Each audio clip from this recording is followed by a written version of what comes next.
कि सबका से पारे बाबा कि दुनिया में नामी जी जिनका के बोले लोग जिया स्वामी जी जिनका के बोले लोग जिया स्वामी जी दुनिया में पारे सबसे दुनिया में पारे सबसे सबका से नामी जिनका के बोले लोग जिया स्वामी जी जिनका के बोले लोग जिया स्वामी जी प्यार हम करीले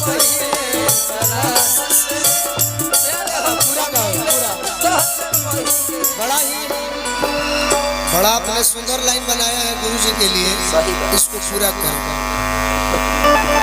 हमनी सनातन के ही आन बान शान हो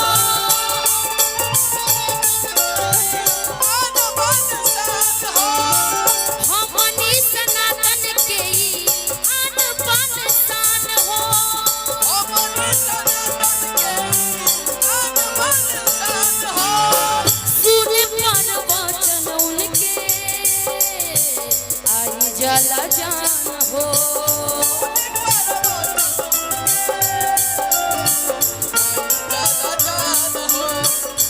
वचन उनके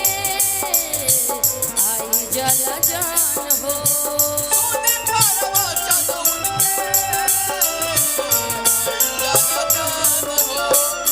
उनका से बढ़ के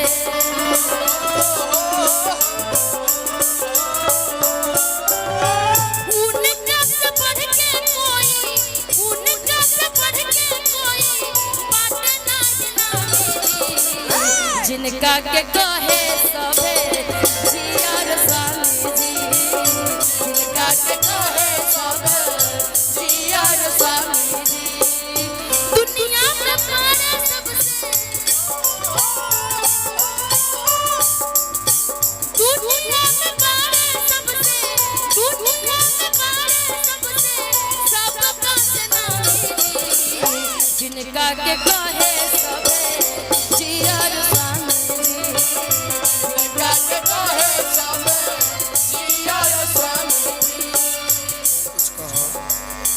आज राजा जी के खोरवे में जवन होके दी आज राजा जी के खोरवे में जवन होके दी चलत रहे कि आज ना तो कार में बुआ कहे के बगान चलत रहे ऐसन गाना तो कबो दुनिया में ना पई नाम के कमैले नाम के कमैले अपन सनातन के आगे बढ़ाइए अपना सनातन के आगे बढ़ाइए दुनिया में सबका से नाम ये कमाइले दुनिया में सबका नाम ये कमाइले अपन सनातन के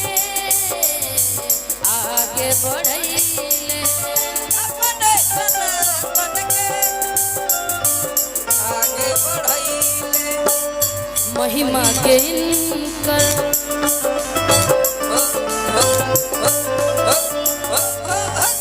महिमा के इनकार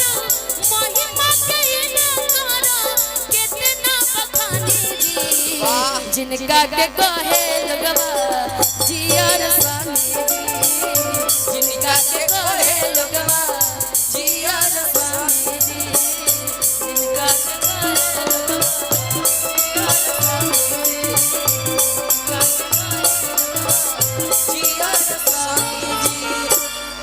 एक बार जिया स्वामी जी के लिए ताली बजा दीजिए। का हो करता जय श्री राम। गाओ गाओ।